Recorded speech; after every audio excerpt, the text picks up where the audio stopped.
Welcome back to another video from the Debate Room podcast. This is our another mock. This is mock draft 4.0 right after the college basketball national championship. Shout out to Florida. Great season from them. They were down by I think 12. They've had a number of comebacks this run. They just got more physical. They kind of were more physical than the most physical team in the entire country in Houston, got to the foul line a lot, and their defense just clamped down really well to end that stretch. Such a heartbreak for Kelvin Sampson. He's getting up there in age. This is the furthest he's went. And you never know if he's gonna get back here. I mean, Houston has a decent recruiting class coming in with some actual blue chip talent. Every year, though. They're solid every year. Again, I'm this sure is the first year they made it, but Houston's a good team, and they have been for years. Yeah, great program. They're teetering a little bit closer. They're like a tier below a blue blood, especially recently.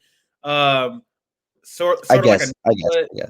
But anyway, but they've been upset a couple times in the first round, but not first round, sorry, in the second round. They've been upset a little early, but so before we get into the mock draft, I need you guys to like the video, share the video. I want to do really good. We're up late filming it right after the championship game. Like the video, share the video, subscribe to the channel. We have our social media platforms up at the top of the screen.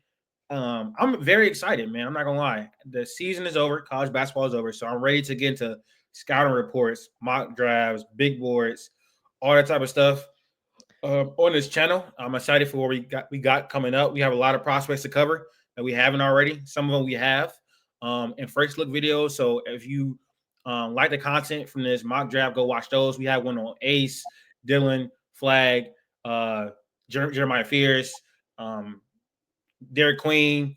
We have one on Casper's, Colin Murray Boyles. So we have a lot of film already out there, or a lot of analysis already out there about prospects. We'll probably redo some, but yeah, we have a lot of stuff coming, so stay tuned for that. But we're going to hop right into it to save some time. I'm going to get this mock draft on the screen. We usually sim the lottery, but today, to save time, we're not going to do that. We're going to just go with the actual NBA order as far as the lottery odds. All right, so that should be up on the screen. I don't know why it looks like that right now. Hold on. All right. That's a really crazy ending. I ain't gonna lie. No, it was a crazy ending. Off the tip of the fingers, bro. Shot the ball. Nobody came. I'm like, damn. I was just saying that it's no one realized to go pick up the ball. He's the only one who's someone needs to come get this. In his head, he I gotta shoot, but you still had 6 seconds left. You could have got a better shot. That's the plan. That's their play, though. That's what they were looking for. Yeah, that's what Kelvin drew up. It was a good play. Honestly, it worked. Walter was slow off the jump, but he couldn't get that shot off. I don't think any of the actual play calls down the stretch of games have been really good as far as game winning shots outside of the Colorado and Maryland game, from my recollection. A lot of it has been bad. They had 20 seconds left on that clock, and that's the shot they got. Duke, I don't like. Why are we doing a flag ISO for a game? I don't know. That just wasn't it. But that's neither here nor there. Max, you had the first overall pick. Curious to see what you're gonna do here. Honestly, I don't know what you're gonna do, but with the Washington Wizards. Well, wait, Washington Wizards have first overall odds. Wow, I thought it was Jazz. But yeah, they got one win. Yeah, so Washington Wizards has the number one overall pick. You know the drill. Say it for the TikTok. Curious to see your decision here. Is very. We'll turn some heads with this pick. It's an interesting first pick for sure. No, it's pretty easy. With the number one overall pick, the Wizards are taking Cooper Flag. Again, really not much to be said. I think you could put Cooper Flag in many draft classes over the past 10 years. He's still probably going to go one. I think that this puts you with a super high upside defensive front court with Alex Sarr. I know there's concerns. Is he a true 5? Is he a true 4? To be honest, doesn't really matter. Cooper Flag's going to slot in wherever you need him to. I think that this team, Cooper just takes the role off a lot of other players. I think you have a lot of interesting pieces in Washington. You guys can laugh at what you want. I think Cooper Flag could actually learn a little bit of some bag work from Chris Middleton. Having a couple of vets there, I think could help out a little bit in learning in the short run. I still love Bilal Coulibaly. I love his two-way ability, two-way potential. But like, I think, to be honest, you draft Cooper and you get a coach to fit in with him, because I think that this is like a spot now where you could really jumpstart this franchise if you get Cooper. If you can hit on a late pick in the draft and get a coach, you can definitely turn this franchise around in 3 years tops. Yeah, I mean, they'll be an interesting team. They got Marcus Smart, they got Chris Middleton. I'm not that high on They should all be off the team. I'm sorry. They should be. They should try and sell off parts as they can or buy out contracts. I'm joking about that. I don't think Marcus Smart is like a coveted asset anymore. But yeah, I mean, obviously Cooper Flag is the best prospect in this class by a long shot. I think the best freshman prospect since Anthony Davis. Defensively, like you said, their front court will be pretty good, and I think they probably shouldn't. They should also be bad next year if they can to get another prospect like a Darren Peterson, Boozer, or AJ DeBansa to just have one of the best young cores in the NBA going forward. But yeah, Flag is going to come in day one and probably give you around 15, 5, and 8 or something like that on some decent efficiency as a rookie, if I had to guess. Really good defense from the start, really good connectivity and all that type of stuff. This year, people had concerns about his handle, which progressed, concerns about his shooting, which really progressed. His finishing around the rim needs to get better, for sure. His handle needs to get better. He needs to put on some weight and add to his frame, for sure. But he's the best prospect we've seen since AD. So, well, college prospect, pardon me, Wemby and all that. Q, do you have anything to say about this pick, or would you like to? No, I think it's pretty chalk. It's Cooper Flag. I don't really care about what team it is. You go Cooper Flag no matter what. I already covered everything else. All right, Utah Jazz are next up with the second overall pick. Q, that's on you. I think this is pretty obvious. The second overall pick, the Utah Jazz select Walter Clayton Jr.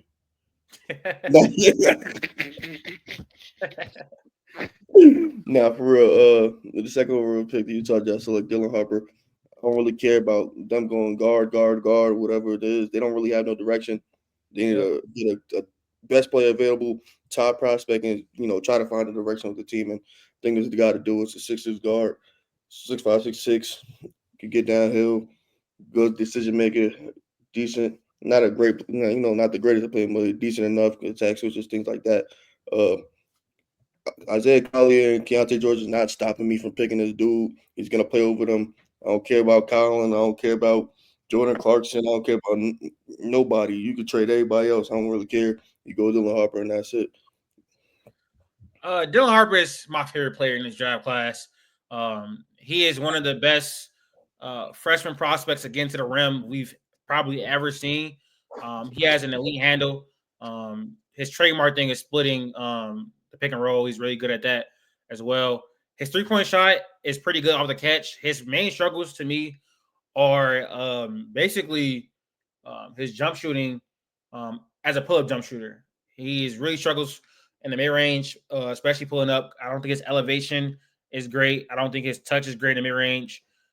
His three-point pull-up shooting can definitely improve. And I think that will determine his ceiling because he'll definitely need to add that to his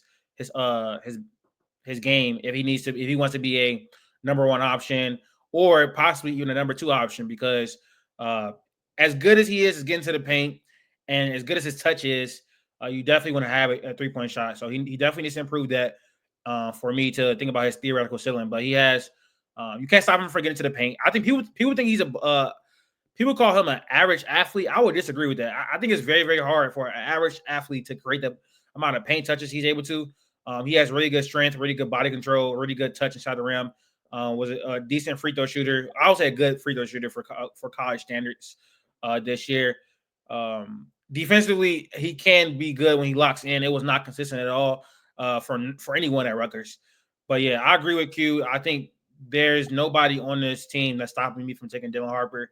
I think he is probably clearly the second best prospect in this class. I know some people got some fatigue on him. They look into the jump shooting numbers. and all that type of stuff, and became lower on him, which I understand. I do think his jump shooting will progress pretty nicely. He has some pretty decent shooting indicators, if I do say so myself. So yeah, Dylan Harper, number 2. What you think, Max? I'm not going to say it's as chalk as Cooper, but I mean, there was parts of this time of the year when people were honestly thinking about taking Harper over Cooper. So I do agree. It depends on who's there. I think when looking at the lottery, I think there are very few teams who would be timid to not take Dylan Harper. I think you got to bet on the upside with him, whether you really have a guard or not. I think he's kind of shown this year that he's worth taking a shot on, even if you have proven number 1, especially Utah. Again, I don't think any of the prospects below are really doing much with that as far as making them think otherwise. Yeah, you went with Isaiah Collier, you went with Keontae George, but 1, just because you made mistakes in the past does not mean you have to miss up on Dylan Harper for this. But 2, I think it can make Keontae George's life easier. You can bring Collier off the bench. Like, you have I'm not going to say good young core. They have tons of young pieces, though. They have an insane amount of youth, which is wild. They have Sensabaugh, they have Hendricks, they have Cody. They have all these guys who just have not panned out yet. So hopefully that stuff got to come together. But I do think that Dylan Harper is easily the best prospect left. I think they made a lot of bad decisions on picks. But I do think, like, I not to be harsh, but I don't really like any of those prospects. I like Isaiah Collier pre-draft. He's had a decent rookie season. What? I don't think you liked. I thought you loved Isaiah Collier pre-draft. No, I don't like these prospects. The 2 guards, you love them the most. Yes, I do. I'm talking about now, though. Yeah, exactly. Fine. He's not. I don't think he's a starting point guard. I'm not gonna lie. Why not? Maybe that's what you say. But yeah, Collier. I like Collier. Yes, I love Keontae George, but that was 3 years ago. I'm like, I'm sorry, he's not good. Cody Williams is looking like one of the worst. I'm not trying to hate on him, but he's looked very bad. I mean, it's not like it's very bad. It's nothing really else. Give him time, bro. He's first year. Give him time. I think the best prospect on his team is either Kyle Filipowski, who I loved also, and or Taylor Hendricks. So that's pretty much it. All right. Laurie Marcus had a down year, but okay. Make your pick. Hornets. I'm typing the name. But anyway, I think I know you're going with here. I think you're pretty. Yeah, this is pretty easy. I mean, yeah, I have two thoughts right here. Is a center or a guard. So, with the 3rd overall pick, the Charlotte Hornets are going to select VJ Edgecombe. For this team, this makes a lot of sense to me. They have LaMelo Ball as the playmaker, dynamic offense creator, shooter. They have Brandon Miller as a really good off-ball player, potentially a really good shooter. Can do some stuff off the ball, on the ball as well. But when him and LaMelo are on the court together, they benefit each other a lot. VJ Edgecombe comes in here and brings toughness, he brings defense, he brings athleticism, he brings connective playmaking. He brings all that. He's an elite athlete that can hit spot-up shots, that can attack the rim in transition. I do have some strong concerns about VJ, though. I do think he has a lot of great auxiliary skills, but his offense in the half court was very concerning at Baylor this year. So I want him to go into a situation where he doesn't really have to come in day one and be the number 1 offensive guy. I don't think any team is going to be giving him those type of responsibilities. His handle needs work. I think his 3rd step needs work. He has a really good first step, but when he gets to the rim, he's pretty much out of control a lot of the times. His finishing around the rim in the half court is really poor for someone of his athletic ability. I think it was like around 44%. I had to check on that. And he wasn't good as a pull-up shooter from 3 or 2, I don't believe. But he's a heck of a defender. He has a really good motor, really good offense rebounding, really good rebounding overall as well. I do think he's a little worse defensively than advertised. He's not going to be elite day one or anything like that. I think he has a really high ceiling as a defender because of his athleticism. But I think his screen navigation needs work a little bit. But that's kind of typical of younger guards and stuff like that. But his defense, like his peak, he can be a really great defender, I believe. So with all of that, I think he makes for a really good prospect. I think there's 2 potential stars in this class. That's Dylan Harper and Cooper Flagg. After that, I think everybody, for me, their outlook is like a high level role player. And I think VJ can be a really, really good role player. And if his handle improves, as his pull-up shooting improves, I think he looks similar to like a Victor Oladipo, like a low-level all-star type of player. So that's my feelings about VJ, and that's why I'm taking him at 3, pretty much. I agree with Fit for sure. I think obviously Ace Bailey's kind of been in that 3 slot for a long time, but I think he's too much like Brandon Miller to really put him up there at 3. I don't really think fit wise it's going to work out 100%. I do like the little versatility you get with VJ. Yeah, he ain't been 3 on this platform. Yeah, I ain't gotta say too much about that. I've been making this same pick like basically all year. You saying the same things I've been saying all year. I never wait. Like, you already know how I feel. Like I'm very comfortable with this pick. Yeah, I guess you have been making that pick. Me, of course. It's for the Pelicans max. You were talking about something earlier too. I was going to bring up. You guys are. You said you can go guard or center there. You guys are believing the Malawak hype as he's kind of been rising up draft boards recently.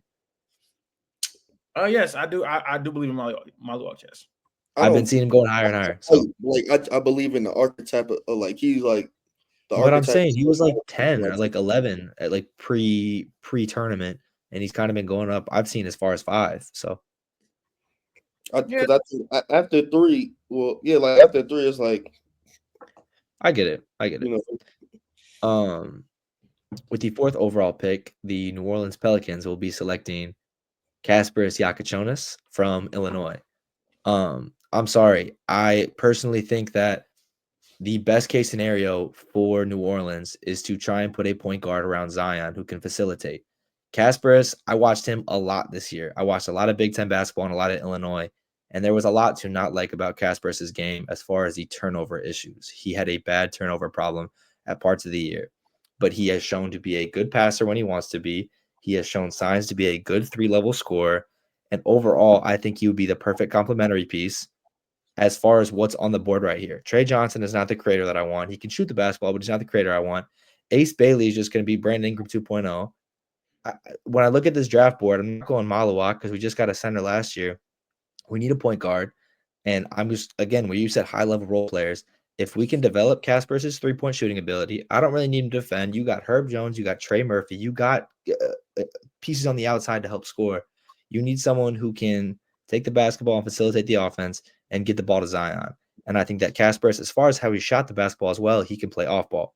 I think that Kasparas, is it a swing? I don't think so. But I think that if it pans out, this is the best play for New Orleans long term. Now, at face value, Max, I like the logic. Like 2 months ago, for sure. I mean, like 2 months ago, I would have been all in on this pick. I mean, I mocked it a few times myself. The problem is, now I don't know. He had a forearm injury. I don't know how much this hurt him. But Kasparas is just really, really he's really, really unathletic. He's not an NBA level athlete. He's like really, really, really unathletic. He had 0 dunks the entire year.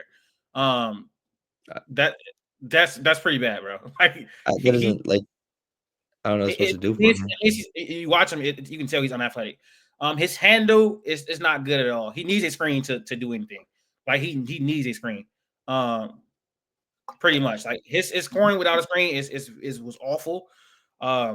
He is not dynamic to me at all. As far as like his on-ball play. If most of his scoring package is a step back 3. Or getting downhill with a screen.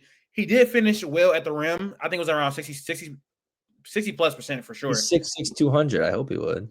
But he doesn't get there without a screen. Is my issue. Like he's really, really one-dimensional as a scorer.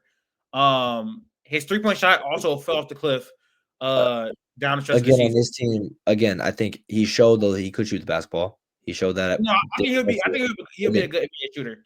He has shown intangibles of doing that. He has the value from 3. I'm not bringing him here to be a 1. I'm not bringing him here to be a 2. And that's what we talked about. Again, we talked about Jaden. Jaden got love on Trey Murphy that he's going to be the number 2 they want. So you have Zion, you have Trey, you have Herb, you have guys who can shoot the basketball. I need Kasparas, again, to develop. He's 6'6", 200. If you can put him out in that lineup, and again, defensively, I don't even know. I can't speak on his defense at all. He's But terrible. again, if we're going off high value role players here, I don't think any of these other guys fit like Kasparis does. Or you're taking a swing. So trade down if you want. But I think Jonas and what you could pull out of him is exactly what this team needs. I don't know how much was it of the forearm injury, but he played really badly for like 2 months. Like he did. I mean, yeah, I watched at different points in time. He played us a couple times. He got in a foul trouble the one game, but the other game, yeah, he kind of was a shot chucker at times, and that's not going to happen.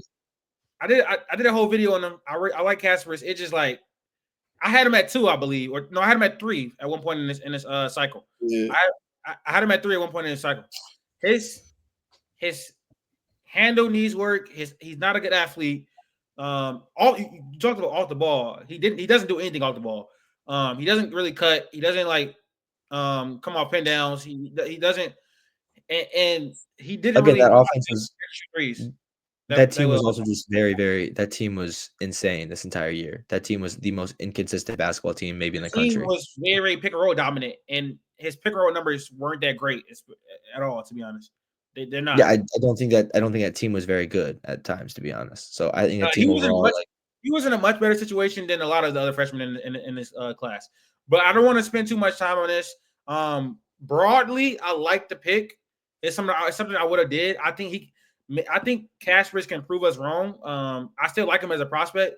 It just he has glaring issues. So what would you pick have been? What would both of you guys pick have been? Common. That's what I would have did, but I don't know what he would have did. I mean, that's. You could have sold me on Milo Watch. I could have been sold on Trey Johnson. I just don't like. I understand I get the point. I understand the point. The idea makes sense. You feel me? It's just him as the player. It doesn't to me. And I'm not backing. I want to maximize Zion, who's been playing basically point. I need a bucket getter on the perimeter. I don't really need him to facilitate if I'm gonna run point Zion. Trey Johnson, I could have him run, do whatever you want on offense. You gonna get a bucket. Or come on, I could just have a true anchor down there. My big thing, I'm not backing out for my pick. I'm fine with the pick. My big thing with Zion though is finding him someone who can get the ball to him, so he's not the primary initiator every single time down the court. Right, that's the one thing they have not got. And again, DeJounte Murray, I guess, is injured. CJ McCollum better be off the team. They can't find a point guard in free agency. They can't trade for a point guard. They just haven't been able to find one yet. So if I got to go to the draft and swing on one, I guess I'm gonna swing. 2 months ago, I would have loved it, and I think he has a chance of proving it wrong. I think if he gets in an offense with a lot of play finishers, like Indiana, he could really be something. There are times this year where that offense was flowing and he looked great again. Where Will Riley was shooting the ball well, Trey White was shooting the ball well, Big Z was actually shooting the ball. There were times where they were all playing very, very well, and he just looked great as the facilitator, and he could hit his little step back 3 because the defense was pulled out. It took the pressure. That's the only thing he can do is that step back 3. I don't know. I mean, no, he got, like you said yourself, he got the cup pretty well. He can't finish at the cup. He didn't get the cup pretty well. He finished the cup pretty well. He didn't get there. He didn't get there a lot. Not the volume was very low, relatively. All right, Philadelphia 76ers. This is, I believe, Q. Mm-hmm. Q. With the 5th overall pick in the NBA. 5th overall pick in the 2025 NBA draft, the Philadelphia 76ers select Ace Bailey. I saw. At this point in time, I don't have him as my I don't think he this high on the board, but I also don't want to I would have loved seeing him be here, but I kind of think that's too high for him. But I think this is a fine spot for Ace Bailey. He's young, 6'10", long. He can get a bucket, even though I don't necessarily agree with how he gets his bucket sometimes. Can offer some, if he's locked in, can offer some good help side defense. Fills a void at forward that they're gonna need outside of Paul George. There's no real forward on there. And if we count Paul George as an NBA player this year, then Ace Bailey probably better than him right now. You got him in there with a young core. It's him, Tyrese Maxey, Jared McCain. I think that's good. If you ever do move off of Joel Embiid, at least you got some type of foundation. He's still super talented. He just have to get tapped into. And, a lot of coaching, a lot of development. get him out like those bad shot habits and things. But I think he's still talented enough to warrant being the 5th overall pick in this draft. I'll say my one thing quick. I'm fine with the pick. I think that while Philly has a pick this high, take a swing on someone. I know everyone's like, you got to go for, I don't know if it's where you go Khan. I saw someone go Malawak here. I don't know. Trey Johnson, I get it as another scorer. But you got Maxey. You got Jared McCain you picked last year. Honestly, I think I'm fine with the upside of Ace Bailey. To get another score, again, if PG's out, and if you blow up everything, you have Tyrese, you have McCain, and you have Ace Bailey going forward. So I honestly am fine with that. It's not really an option for the Sixers. What's up? I don't think blowing up everything is an option for the Sixers. Blowing up everything is just trading Embiid. That's blowing up. Even if you don't blow it up, I think it's a fine pick. I'm saying either way, because you could develop a great score alongside other people. Like you can develop Ace has the potential to be a very, very good scorer in this league. That's about it. I think he has the body and the build to be a good defender. But I think that overall he has the ability to score the basketball at an elite level, especially next to Embiid. I think blowing up is just trading Embiid, but I think while you're up here, just take the swing while you have it. Okay. I did a video on Ace Bailey. We'll probably do another one before the draft cycle is over. I think Ace Bailey will probably return top 5 value in his class just because he'll get picked really highly. He'll have opportunity after opportunity after opportunity, regardless if he's like playing particularly well or not, because he's a high overall draft pick to return top 5 value in his class. I struggle with Ace Bailey as a prospect because he settles for a lot of bad shots, and he wasn't particularly efficient with those shots this season. He shot 37% in the half court on dribble pull-ups in the mid-range. He shot 24% on dribble pull-ups from 3 this year in the half court.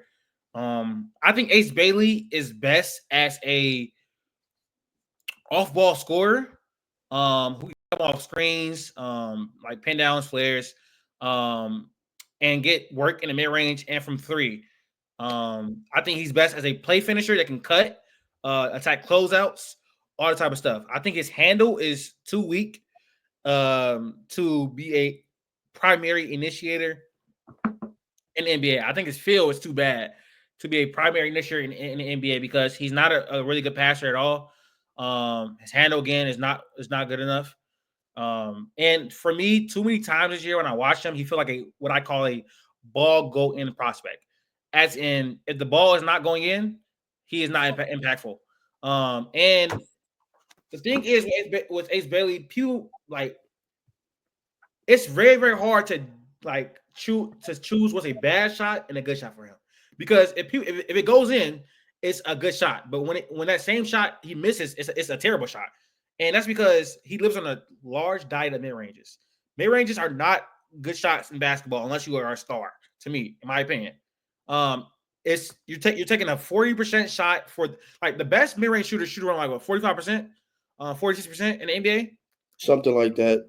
The very, very good ones, they're like 47, 48. Yeah. You're shooting a 50% shot for the same amount of shot for the same amount of points as the layup. So inherently, it's just at least it's not a good shot for basically anybody. So to live on that and you shoot 37% in the half court on those pull up jumpers, I mean that's why I'm lowering Ace Bailey. I'm just lowering on him. I think the consensus, but I do think he'll have a chance to return top 5 value because when you get picked that high and you have chances after chances, you have a higher chance to return that value because you have more opportunity than other players. Yeah, for sure. I think people need to talk more about his defense. He was a pretty good help side defender at Rutgers. Their defensive personnel was terrible. He was damn near playing the 4 or 5 a lot of the time. He was a really good rebounder as well, a decent shot blocker. So I think he has the potential to be a 2-way off-ball wing that can play finish. The hope is he can be like an MPJ, but with a lot better defense. And that is a very, very, very valuable player. I think he has an opportunity to be a very, very good player. He has to buy in, though. He needs to cut out the mid-ranges, in my opinion, like cut it down a lot. And he needs to cut all them terrible shots out of his diet.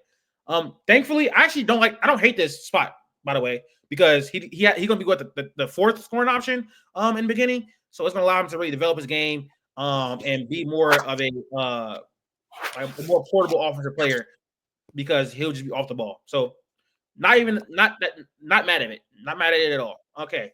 It's my turn. I just talked for a long time. We are at 6. You did talk for a long time. Bro, Brooklyn Nets. This is one of the hardest picks for me in the. Why though? You could pick anything and you could spin into a good story. You could really pick whatever you want. Sure, but I don't like. This team is really very, very, very devoid of talent. That's what I'm saying. You literally just go for the guy you like the most, and you run. This is a very hard draft. I'm not gonna lie. To my opinion, it's like a lot of players have. Does Brooklyn entertain trading Nick Claxton? I'm not taking comment. They probably will, but did you say like with the 5th overall pick? You did. Yeah. Okay. Cool. Everyone did. All right, man. Listen. The best prospects to take right here will be a log jam. I don't know if you take Khan right here. I think there are ways on a roster. I think there are ways for Khan. Who? I think Brooklyn would be a waste for Khan. I want to see Khan on a up and coming team on a contender kind of thing. You said they got who on the roster too? I said they already got a Khan on the roster. He's just older. Oh, you're talking about Cam Johnson. Cam Johnson. You know what I'm saying? You can't pick Trey Johnson because it's like you got Trey Johnson. You can go with someone else up there. I'm seeing one guy right now who I think would be interesting. I'm not. I mean, I want to take Fierce. It's just like it's a lot of red flags to Fierce. I don't. But again, are you gonna go with the safe pick that just doesn't make sense? I don't think. See, I'm very high on Concanuba. They have a lot of. They got a lot of cracks at the. I'm just saying, there's a lot of safe picks up here. I like Khan. I just wish Khan would go to a like. I want to see. I want to see Khan on the Spurs. I want to see Khan on the Spurs so bad. I also like to see Khan on the Spurs. I want to make the best pick here for me personally. I like Fierce, like high upside, but like the floor is really low. I think it's Queen. I'm not that high on Queen. I'm not that high on Queen. Not really that high on anybody outside, like right here. I would love Kyler Murray Bulls, but make your pick so I can make mine. Ooh, feeding. Because he's not going to pick my guy. I don't think. Actually, I'm Toronto. Right. With the 6th overall pick, the Brooklyn Nets are going to select Colin Murray Boyles. Man, listen, some people are not going to understand this, but again, this is the best prospect. This is the best prospect on the board, in my opinion. Elite defender, the best defender in the entire draft class. On offense, really good post scorer. It is at the college level. He is 6'7". I understand that. I get it all. But he's a really good driver. His handle has improved immensely. He has really good feel, really good passer as well. The concerns with Colin Murray Boyles are surrounding his size and athleticism because he's only 6'7". He can't shoot the ball. No, I get that. But again, this is an all defense caliber player right here, who can, I think, operate as a driver, operate as a dribble handoff partner in a short roll as well. So I understand it's not a flashy pick. It's not a high upside pick or whatever. But I think Colin Murray was going to be a hell of an NBA player. I think he is one of the most surefire bets right here on the board, in my opinion. I can't doubt the production. Second highest box plus minus of underclassmen outside of Cooper Flag. I'm not down to production. The Nets don't have a lot of things to be really like so excited about on their team, but they get the best prospect on the board here, in my opinion. So yeah, I would have took him at 5, but he fell to 6. I saw something today when I was like doing a little bit more research on this that I kind of liked, and it might sound nasty, but if the Spurs could get Colin Murray Boyles, their front court would be like the defensive ability in that front court you can get shooting in the open market. I was just thinking about the Colin Murray Boyles and Victor Wembanyama front court would be kind of nasty, but I don't really care about that much of the pick. I think Brooklyn could do so much. They just got to go upside. They need to pick some. They need to hit on the pick. So if they believe in him, you got to believe who you got. But yeah, Brooklyn players, I don't think are gonna like this as much. But hey, this is what I would do personally. I would have took him at 5, which I was is 50-50 on. Brooklyn fans and pretty much the internet would have loved Ace Bailey right here. But I think you still get one of the best players in the class. Instantly going to be an impact defender. This little Dre right here. Good pass. I'm not obviously, like you said, post scoring in college is a lot different than post scoring in the NBA. Yes. But he's like he's a glue. Like he's a fit in guy. Like he will fit in. He's going to do his job. And then once you get like the other talent or like the other great offensive talent around him, he's going to like shine a lot more. So the Nets need good players. First of all, one, they need good players, and two, they need to be bad next year to get another. If they get like a 6 pick overall, they're not gonna get franchise changing talent at 6. But you can get Darren Peterson or AJ DeBanza next year. Yeah, or Boozer. So like, I mean, they're gonna be bad enough. I could have like convinced myself of fears, but nah, not today. With the 7th overall pick, the Toronto Raptors will be drafting Kaman Malawak. Malawak. I'm obviously Jakob Poeltl's. This team, I would want to go Trey Johnson, but their little log jam in the front court or in the back court kind of scares me a little bit too much. I would want them to get rid of RJ Barrett or Emmanuel quickly before I made that decision. But I'm fine to get Poeltl out of there, and you start building for the future with Malawak and Scotty and BI. Again, he's been rising up the draft boards. I think to kind of just replace Poeltl with a shot blocking big. Again, I really think it's like a can't miss kind of move right here. I don't really know what if you love Derek Queen, I guess you go there. But I think when you're looking at your team, you kind of have way too many guards to play around already. I don't think Trey Johnson adding him to the mix is really worth it. So I think if Malawak is here, it's an easy pick. But yeah, I mean, I think Toronto kind of falls in love with prospects and goes with them sometimes. So maybe they do love Trey Johnson, but I think the offensive ability and the defensive ability, I really just, I'm not thinking too much about this pick, I guess. I think him and Masai Ujiri also have like a sort of relationship already, if I'm not mistaken. Actually, crazy. Am I tripping? That's racist. No, hold on. We're gonna look it up. That's kind of crazy. I'm not gonna lie. No, he might have went through the NBA Africa. Yeah, hold on. Masai Ujiri, Kaman Malawak. I gotta look this up real quick just to make sure I'm not like tripping. Regardless, a good pick, fits a need. He's super raw.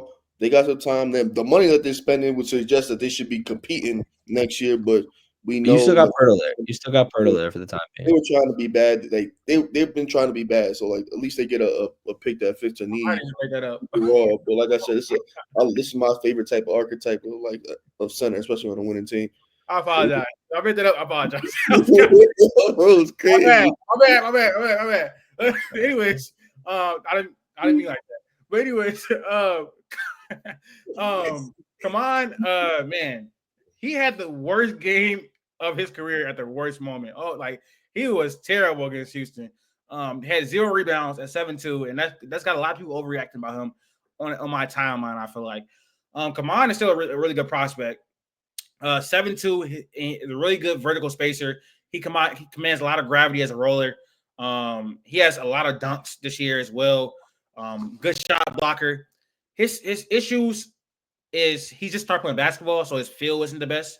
His timing on rebounds and his physicality on rebounds and stuff like that needs work. His feel on offense, like he's not going to be making decisions out of short roll and like that. He has flash from some decent passing ability, but he got to just get the reps. He's been improving a lot over the last few seasons, but his touch around the rim is really nice. His ability to catch lobs and roll is really nice. Block shots and offer rim deterrence is really nice. And he has shown the ability to be decent on switches. Duke's switched him out on guards a lot. They get in trouble against quicker, faster guards like RJ Davis, Ellie Cadeau. RJ, what's dude name? Ian Jackson, pardon me. Like the North Carolina guards really went to work on him. So he'll have to grow in that aspect. But he's basically a lob threat, rim running defensive big. And I think he has a really good floor and an intriguing ceiling. So, but I think he's more like a high floor, low ceiling type of player. I think he probably backs up Jakob Poeltl for the first year. All right, is it my pick? No, that's mine. Oh yeah, you're right. Miami Heat 8. With the 8th pick in the 2025 NBA draft, the Miami Heat select Con Canoople. I've seen a lot of different comparisons. From what I've seen, good connector, good at that tertiary role, could do some things on the board, especially like in the pick and roll, good at attacking closeouts.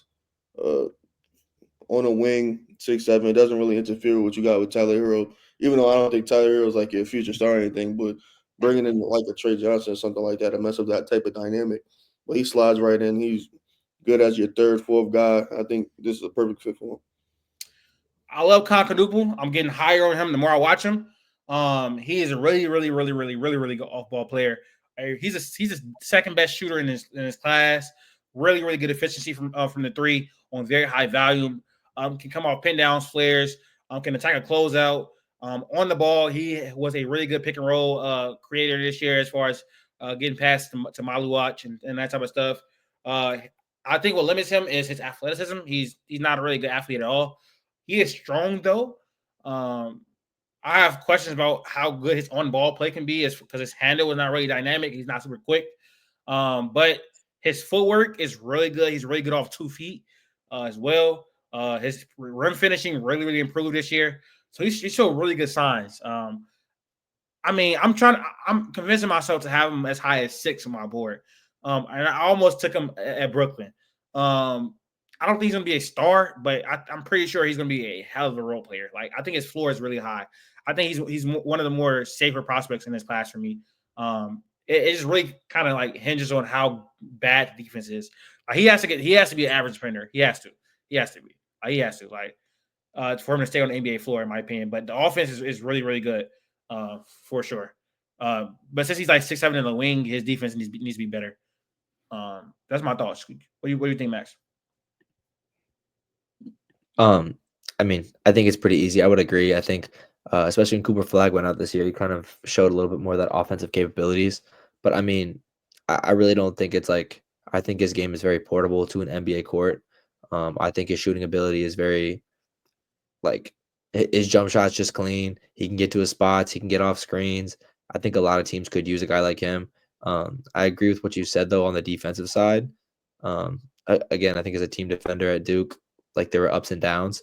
But I'm like, I think when you draft Con Canoople, I think you're really more looking for the offensive ability. The defense is going to take time, but the passing, the rebounding, and the shooting ability he has, I mean, he's got a big frame. So I do think that, like, a lot of contenders can just – development's going to come, but, like, what you're going to get when you draft him. By the way, Kaman and Masai do know each other.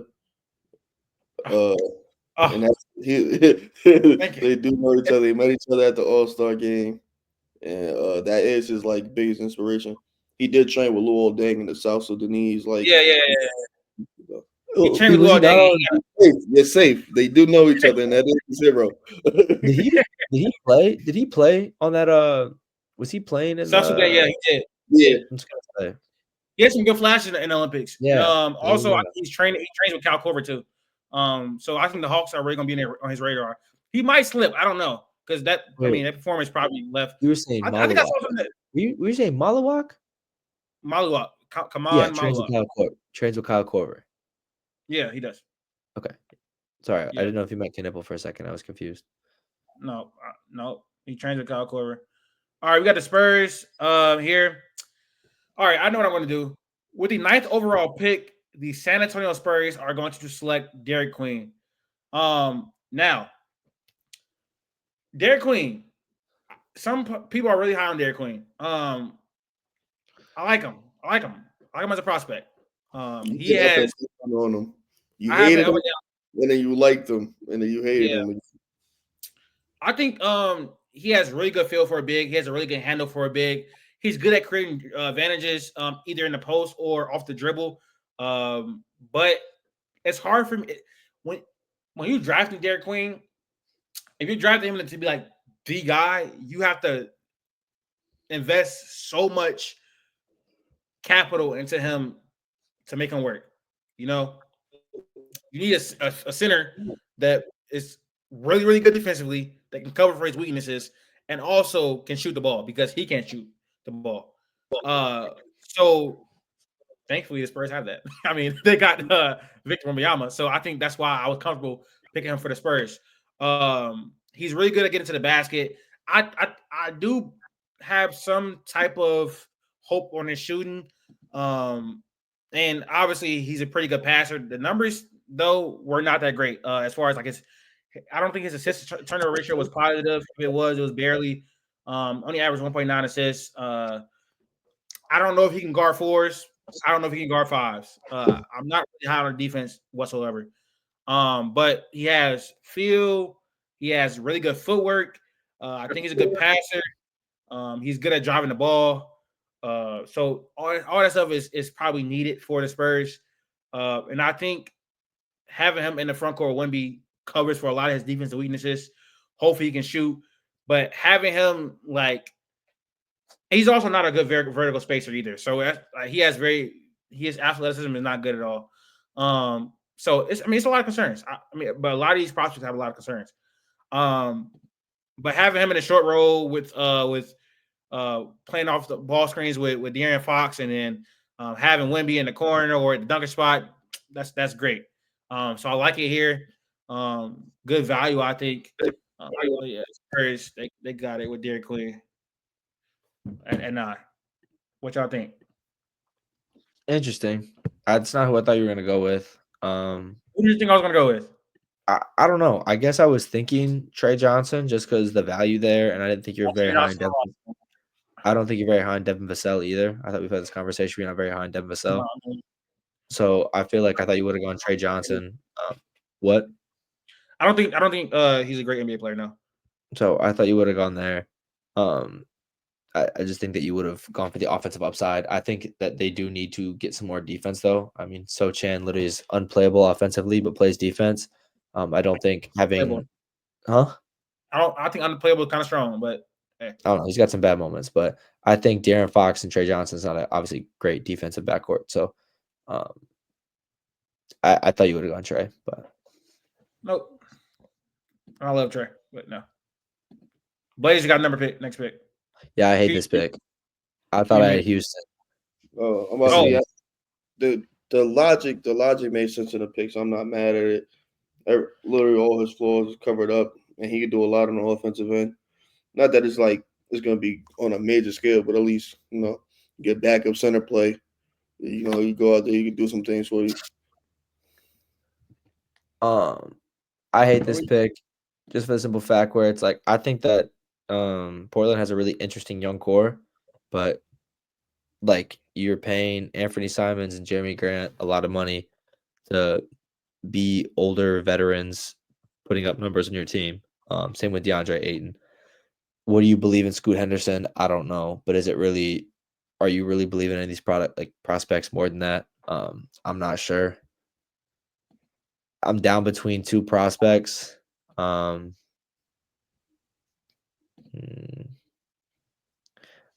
Portland's direction's so weird to me, but let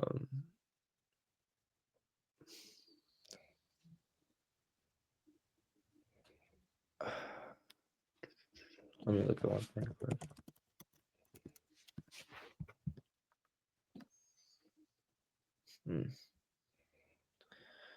No, not as good as I thought.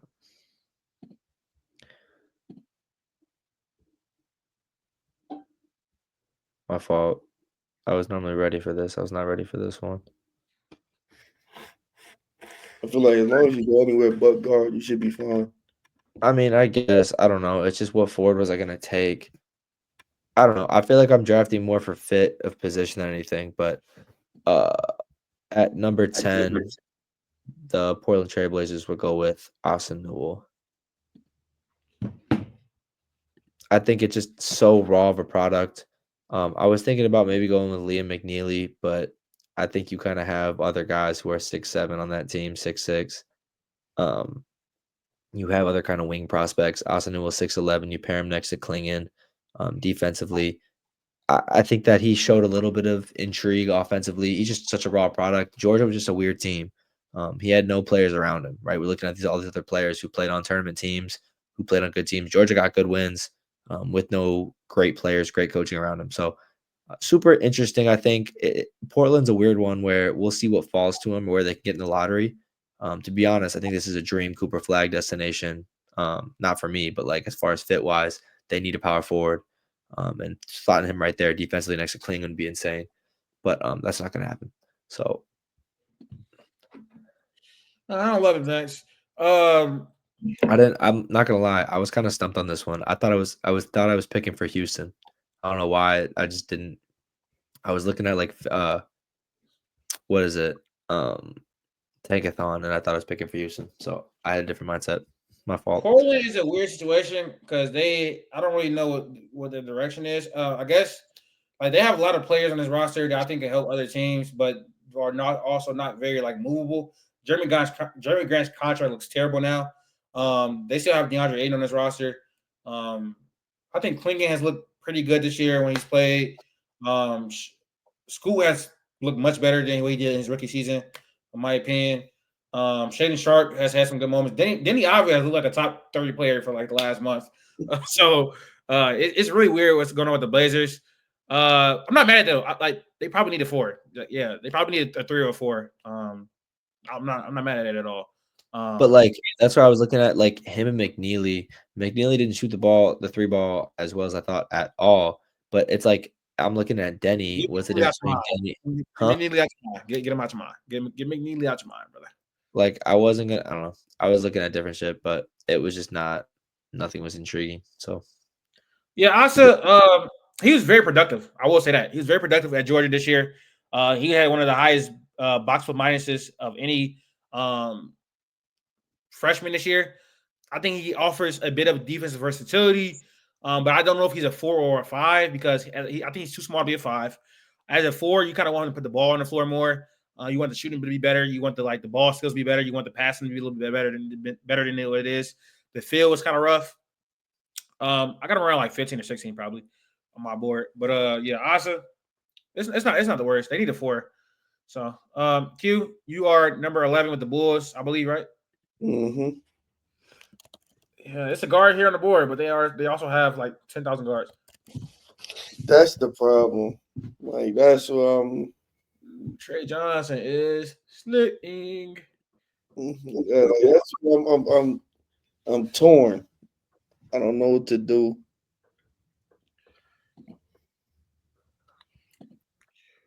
Do I expect him to do something? Go out of the way and do something silly? Do they reach?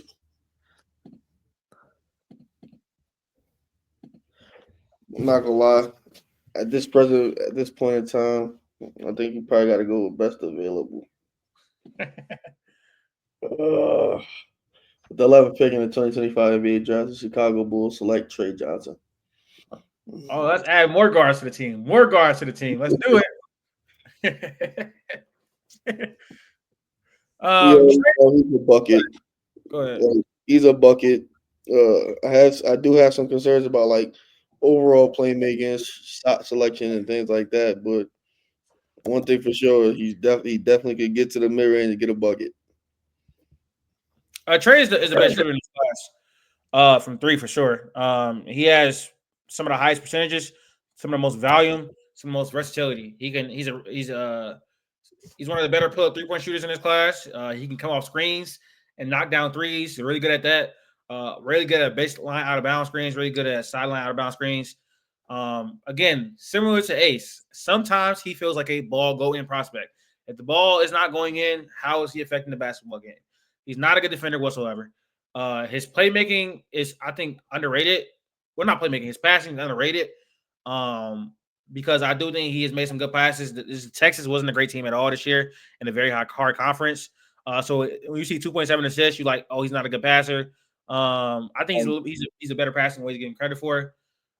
His handle is not the best, in my opinion. He really can't get downhill a lot because he doesn't have like great athleticism, doesn't have great bursts. The rim finishing in the half court, the volume was not there at all. But he's a dynamic shot maker, dynamic shooter. And when he gets hot, he gets really hot. I don't think I would probably have him going higher, most likely in a mock draft.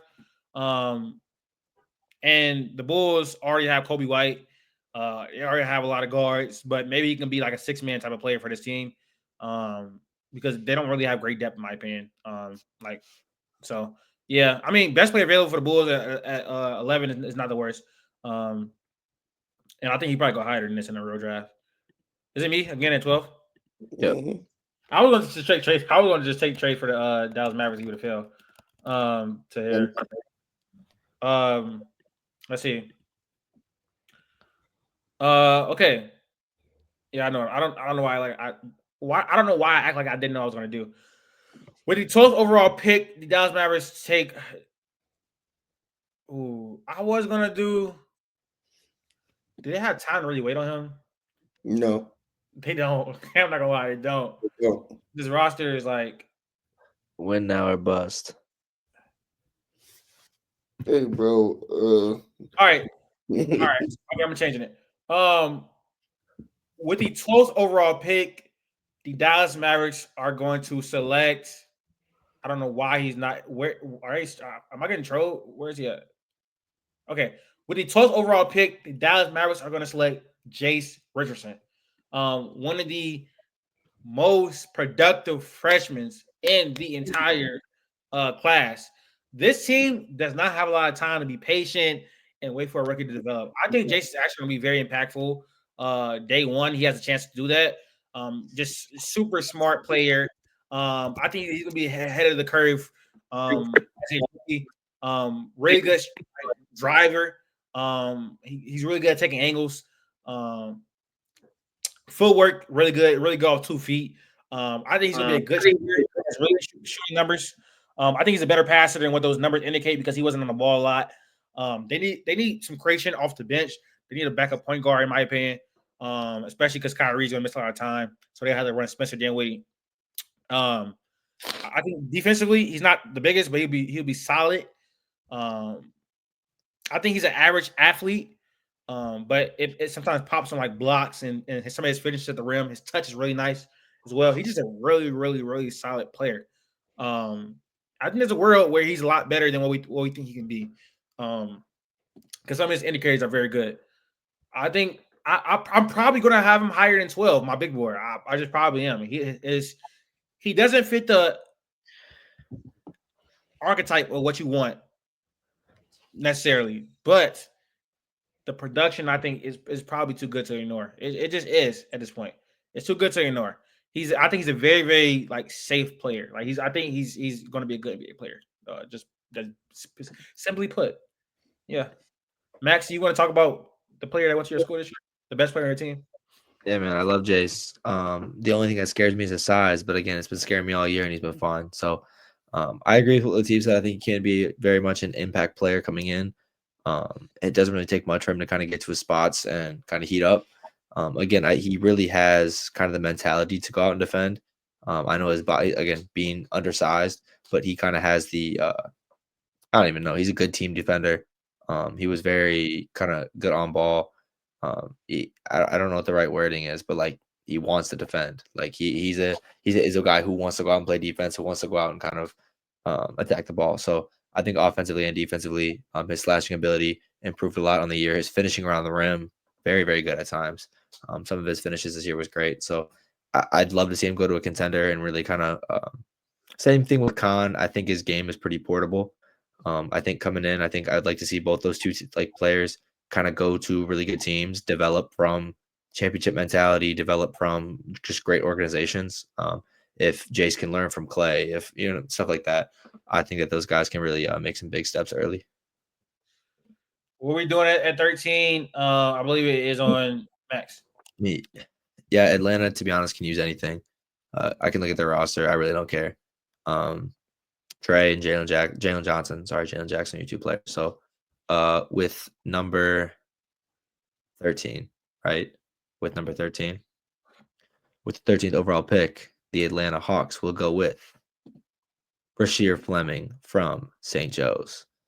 Rasheer Fleming, his 3-point shooting has increased a lot, and he shot 39% last year, but it has gone from literally 29 to 32 to 39%.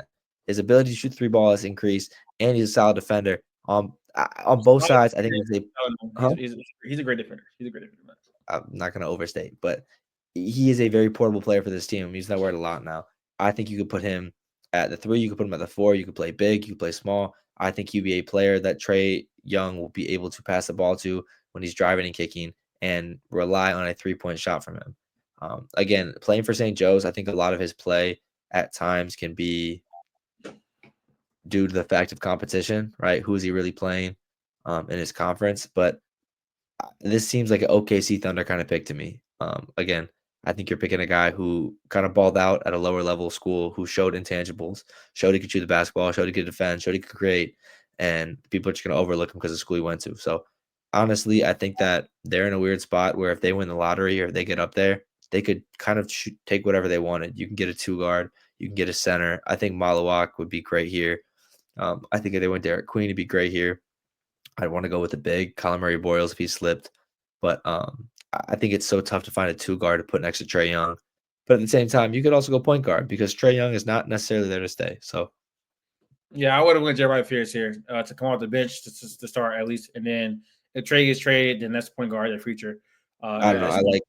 I just don't think that I don't think he helps. I'm not thinking that he helps the team with Trae Young on it currently. Oh no, he'd be the backup point guard. And also, I mean, Trae could be moved. But you said what you say, Q? I said I would have took Jeremiah Fish too. I'm not gonna lie. Yeah, Rasheer, really good defensive prospect, pretty good athlete.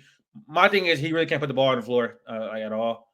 I want him to flip to OKC if possible. He also can't pass. Like his feel is pretty. It needs help. Needs work. And to have like those kind of concerns as a junior is concerning. I really like Rasheer though. But 14 with the Rockets. Q, what are we doing? I don't like the prospect. Oh no. Yeah, I'll preface that right now. But he feels a need. Oh, brother. They're looking for shooting. Oh. With the 14th overall pick in the 2025 NBA draft, the Houston Rockets select Liam McNeely. I don't think he played. I don't think he's gonna play. Doesn't matter. That's the thing. Like, Reed ain't play. Like they got a top 3 pick not playing. They got Cam Whitmore don't play game. Like they're just throwing things at the wall. And the more prospects they bring in, it's better off for them because they're gonna end up making a trade anyway. That's gonna probably ship out like 4 important young pieces they have anyway. So you still got to recoup what you're gonna end up losing regardless. Liam is at the back of my first round, possibly out of my first round. His athleticism is really bad. His defense, I gotta stop talking like that. His defense needs to improve. He's not a great athlete. He is, I think, a good shooting prospect, but he only shot like 32% from 3 this year. The volume was really good. I don't think he has that much type of like shot versatility. A lot of it was like off the catch stuff. Came off some screens. He's a good rebounder. He has a good motor, but really concerned with defense. He's not going to recreate that many plays for you. I think he's much more of like a specialist. The Rockets do need shooting, but again, I don't think he plays. I would probably try to get like a backup center because I don't think Steven Adams is going to be there forever. I would have looked at Thomas Sorber, some other backup center options for this team. I heard him. Yeah, that is the lottery.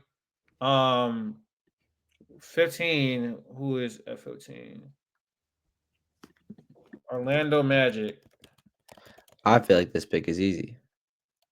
Why does this pick easy? I don't even know who's on the board. Is it your pick, right? It's yours How? Are you because he just picked. Q just picked. okay? Orlando Magic. Okay. With the 15th overall pick, the Orlando Magic select Jeremiah Fears. Yeah, that's why I said it was easy. They need a point guard that's going to be is quick. Is going to get into the paint, create for others. He probably won't start right away at all. But Jeremiah Fears is a really good. Well, he's a boomer bust prospect in my opinion.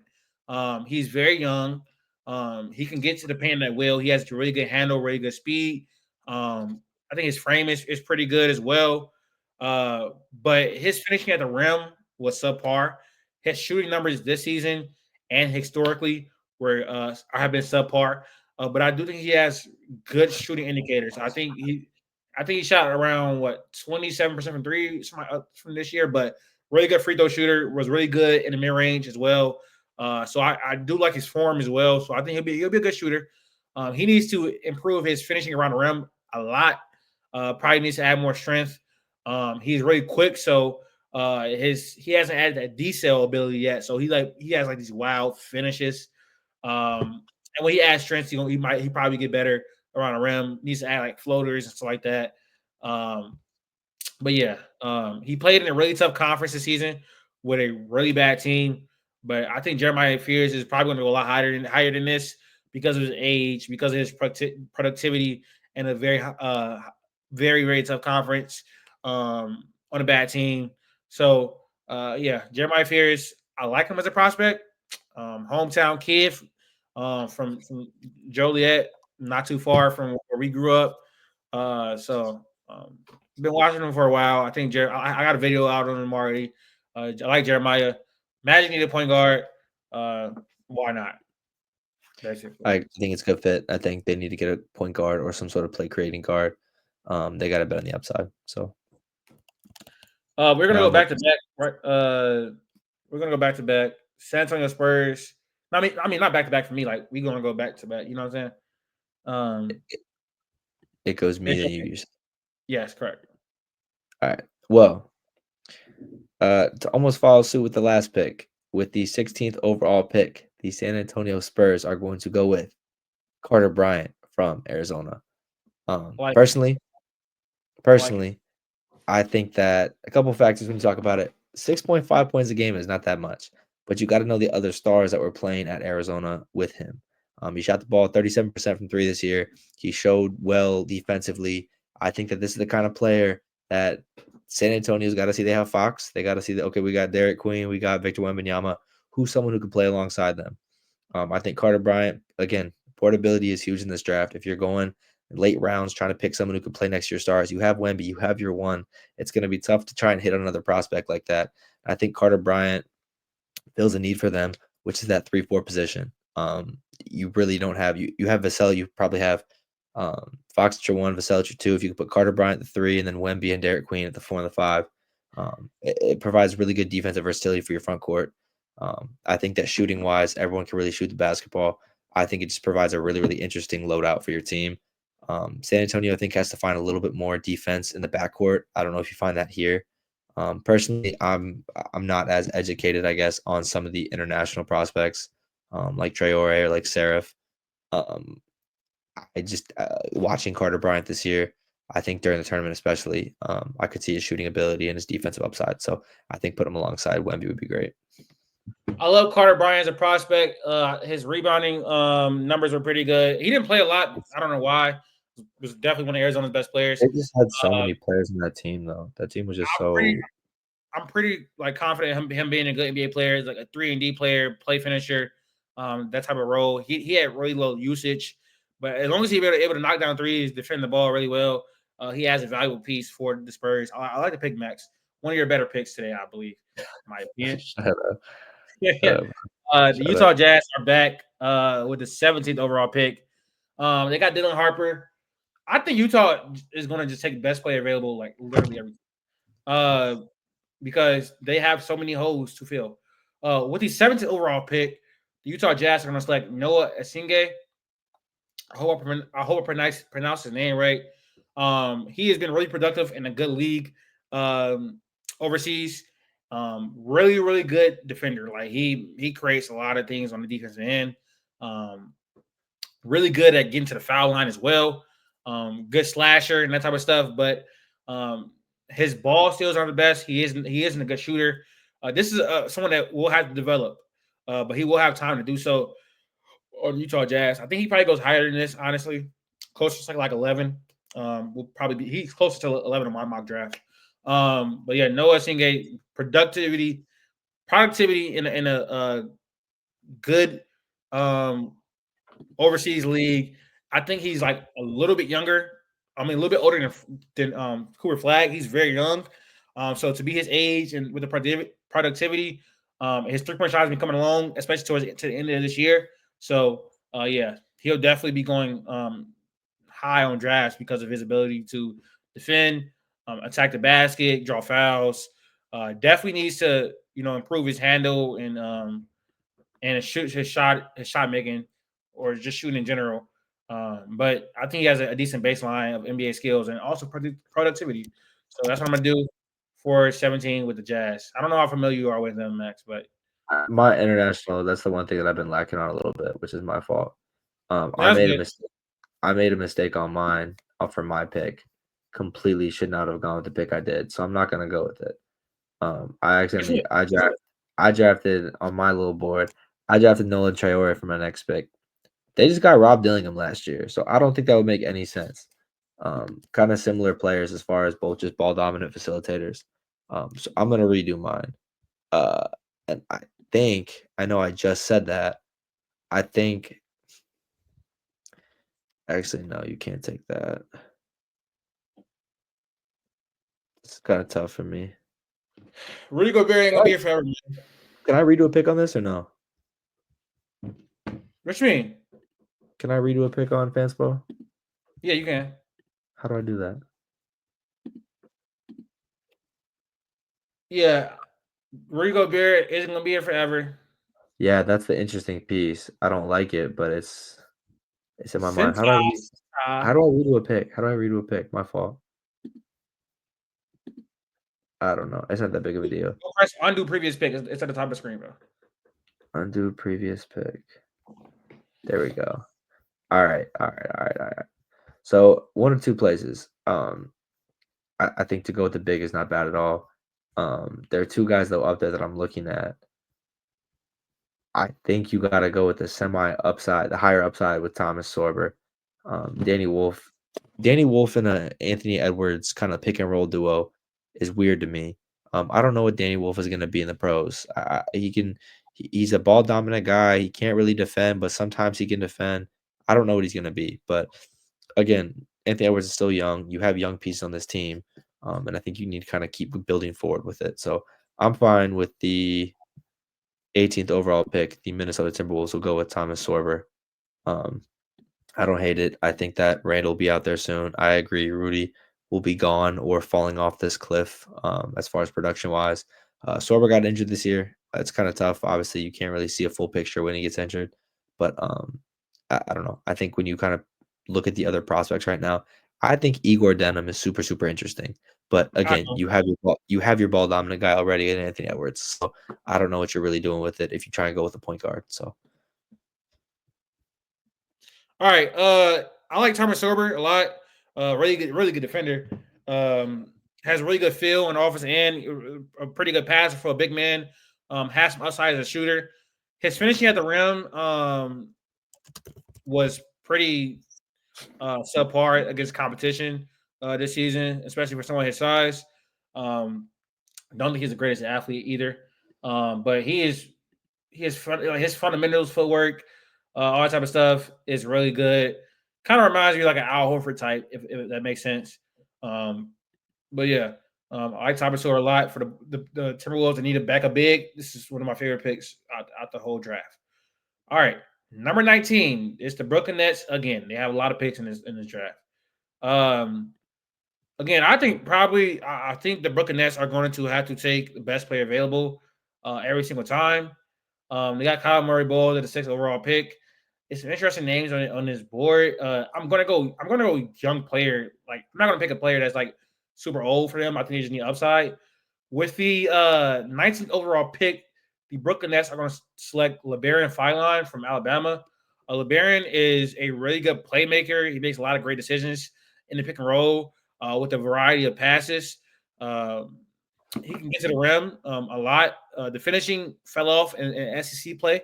But that's, again, really young guard in a tough conference. Defensively, he competes. He's a really pesky defender. Has good length, I think. Gets a decent amount of steals. For a guard, I think his block numbers are pretty good. The 3-point shooting is his biggest concern, I think. And also his athleticism is not the greatest. But the 3-point shooting needs to improve. It improved to end the year a little bit. I like LeBaron Philon. I think he's one of the better players on the board here. Just does so many things really well for me. Nothing super great, but things really well. I think Brooklyn just need good players. Just good players. They don't really have any point guards on the roster that I like. So LeBaron Philon at 19 to the Brooklyn Nets. I get my Thunder at 20. And I'm going to swing for the fences with this one, as I think we should. I think that we need to just literally swing for best player available. Latif, what do we need? You guys need volume shooting. Perfect. Perfect. Yeah, pretty much. So, with the 20th overall pick, the OKC Thunder will take a swing on Isaiah Evans from Duke. I'm going to fall for it. I'm going to take him. I think I'm completely falling for all the upside, for all the whatever freakouts over a couple big games. He's not that far down, bro. He was only at like 38. I don't know where he's at. Shot 41% from 3 this year. Shot 41% from 3. I know his minutes were a little different. Again, this is a chance we can take. I think that we can obviously address shooting in other ways. It's a project which unfortunately won't be great for us. But looking at the prospects right now, we have Topic coming in. I don't need to go with another guard. We went with AJ Mitchell and Dylan Jones. AJ Mitchell still gets big minutes for us. The only other thing I'd change is maybe to go with a big. Most of the bigs are off the board, and I'm not picking Danny Wolf. So I'm fine to go with Isaiah Evans. Again, 6'6", can defend, can shoot. Best case scenario, this works out with, and we got a sniper.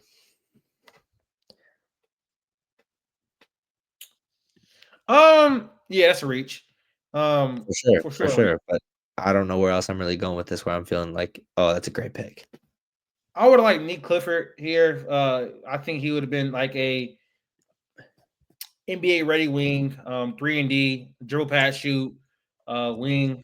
Shot really not well from 3 this year. Could just come in, and I don't think like many players don't get minutes on the Thunder, but he would have been an intriguing option. Dribble, pass, shoot. I don't know. I'm fine to kind of adjust stuff in free agency if we really need to, but yeah, he's not a volume shooter, but he's like a Swiss Army knife wing. I'll take a swing on my team. So, all right, we're back again with the Miami Heat. They have another pick here. They had 1 at 8. I think this is via the Warriors. I know what I'm going to do. With the 21st overall pick, the Miami Heat are going to select Nick Clifford for Colorado State. Again, I just described him. Dribble, pass, shoot, wing. The Miami Heat definitely need a wing. He's older, so he can come in now and help support like a possible playoff team next year, potentially. Depends on what they do.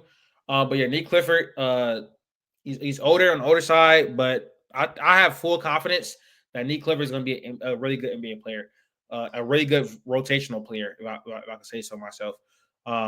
His ball handling, driving, passing, shooting has all progressed while he's been in college.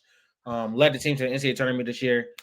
Struggled from 3 in the tournament, but all in all, I think he had a good season. So that's what I'm gonna do at 21. To be honest, at 22, I kind of want to go with Igor to get him off the board, but literally just wouldn't make any sense. Cannot play next to Tyrese Halliburton in the slightest. To be honest, this team, like, I want to go with guards, and you hope a guard falls, but I just don't know. Why do you want to go with guards so much? Huh? Why do you want to go with guards so much? The only center I'd go with is Danny Wolf, and I just don't know if I'm really picking him over Miles Turner. I kind of like looking at a 2 guard if I can get a shooting upside. They do have Ben Shepherd sitting down, But Danny Wolf's the only one that I'm looking at right now. And do I really want to pick him over like a Miles Turner? Like other on the big market, it's not really good. I'm not gonna go with Janai Broom. So I'm looking, would I take a swing? Actually, I know exactly what I'll do. yeah, you're not gonna like this pick either.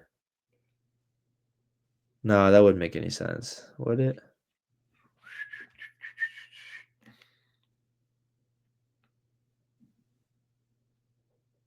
Yikes. I don't like that.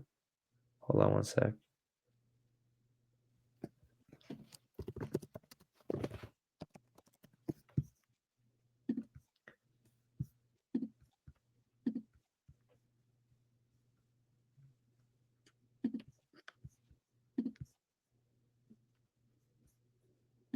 Yikes. Anyways.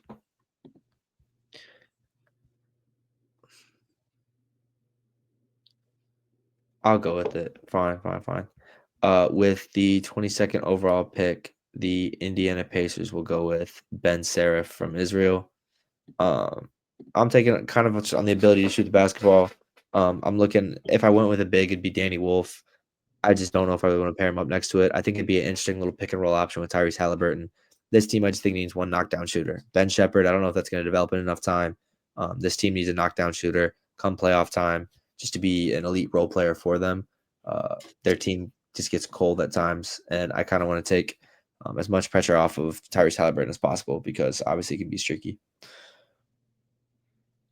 I think Ben Sherrill's 3-point shot has struggled a bit at times. What I think he's really good at is a really good passer. Productive again in a league, in a very good overseas league with Noah Esinghe. They've been playing really well. 3-point shot has been looking really good, I believe, recently. He's 6'6", got good size.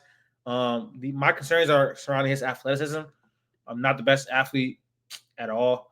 But I think this is having him with all these play finishers and shooters and all that type of stuff, type of offense that the Indiana Pacers run. I think will be pretty good as a backup point guard option.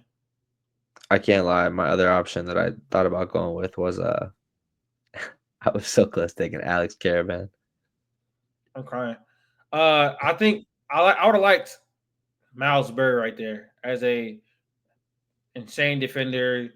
Maybe can hit some spot up threes and secondary playmate. I should have the Atlanta Hawks on here already. I don't know where they are. Oh, there they are. Okay. Atlanta Hawks at 23. They got Rasheer Fleming with the 13th overall pick, so they got a wing. They do need a wing.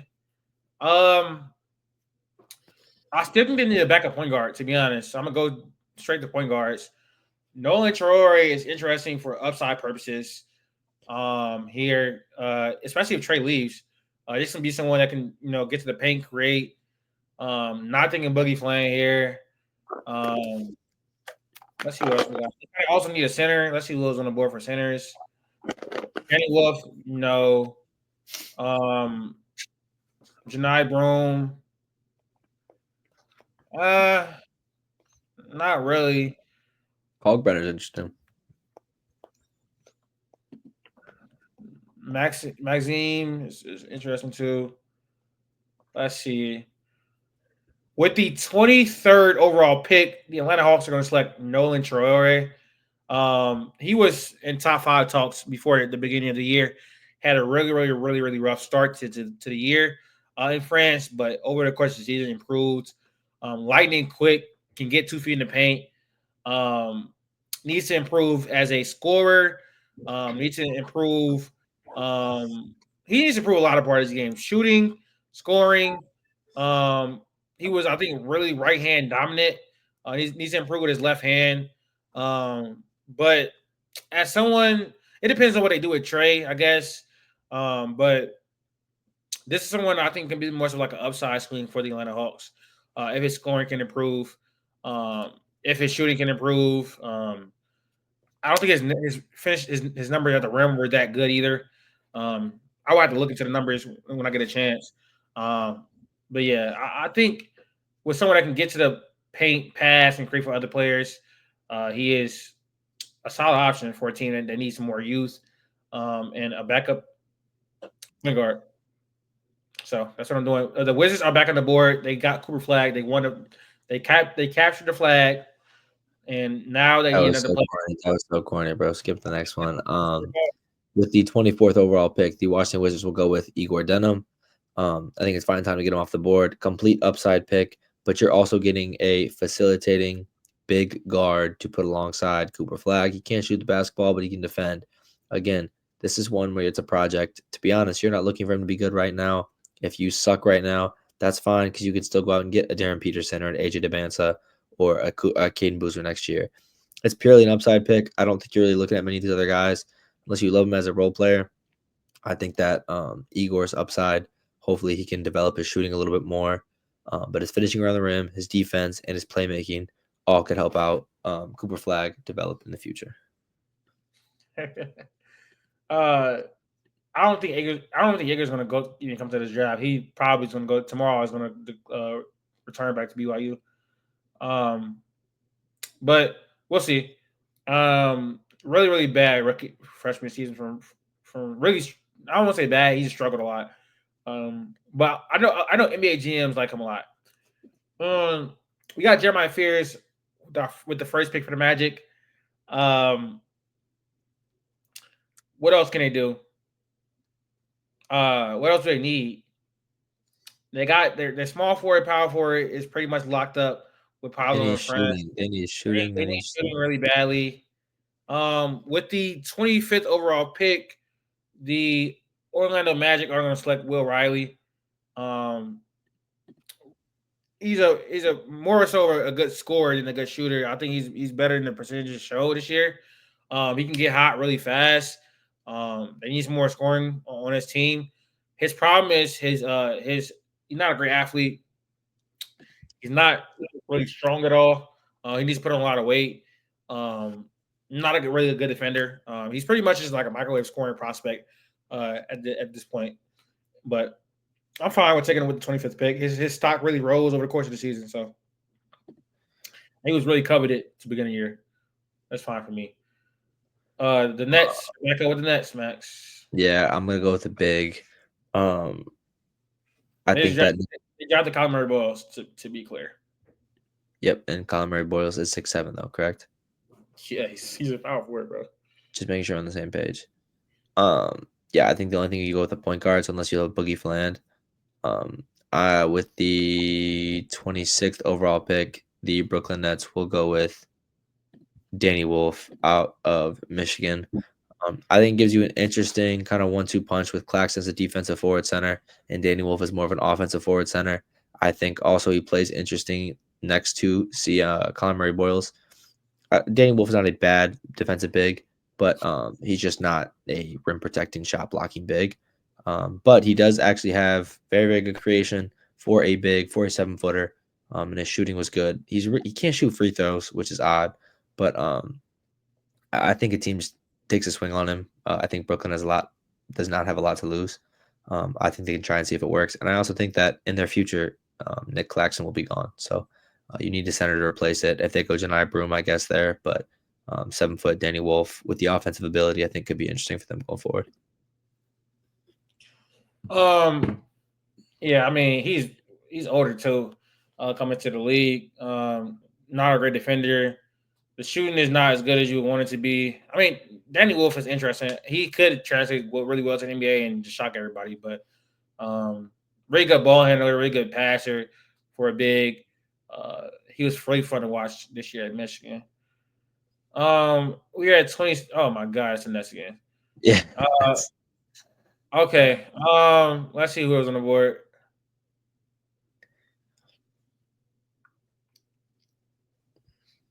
I'm gonna go a young player here again. With the 27th overall pick, the Brooklyn Nets are gonna select. I wonder if he's gonna come out. Ian? I don't think Ian Jackson's coming out. No, he's in the transfer portal. With the 27th overall pick, the Brooklyn Nets are gonna select Adu Thiero from Arkansas. Really good defender, really good athlete, really good play finisher. Could be a very, very productive NBA player if the 3-point shot is there, but I think he's an NBA wing, super, super strong, NBA ready body. can finish, can defend, can get on transition. Was Arkansas's leading scorer this year. So yeah, really good rebounder as well. So yeah, Adotero, 27 overall pick. The Nets just need good players. With the 28th overall pick, I was thinking to honestly go Alex Caravan here, but they got Baylor Shireman last year. And you tell me what the difference between Alex Caravan and Shireman really are. They just need more kind of win now ready players. I really don't know what this guy's going to be as a pro, but I'd be intrigued to see him in this Boston system. They need more bigs. So with the 20th overall pick, the Boston Celtics will go with Janai Broom. Honestly, I don't really like it, but I think it's an interesting pick. A good rebounder, good in the paint. I think as a second option could be a good rotational piece. They need more bigs, especially with Al Horford on the way out pretty soon. He can obviously take minutes away from Jason Tatum being in the post. You could put Tatum back at the 3. I think once Drew and once Al Horford leave, you kind of have Derek White, you have Peyton Pritchard, you have Jaylen Brown, you have Jason Tatum. And really past that, you don't have much. So the bigs are definitely open. I think if Janai Broom can hit, can shoot the 3 ball very well, can help space the floor as well as rebounding and defending, he could just be a good contributor to Boston in the next 3 years. Janai Broom was one of the best players in college basketball this year. I don't know how he's going to translate to the NBA. I have no idea if he's really going to be able to take many steps going forward. What kind of steps? He's a really dominant post scorer, and I don't know how much value that brings. Don't really know how good he is as a roller in the pick and roll. He's a pretty decent passer. He's a really good defender, really good rebounder. But yeah, I just want to know how his role is going to look in the NBA. All right, 29 pick. Phoenix Suns. We're almost done.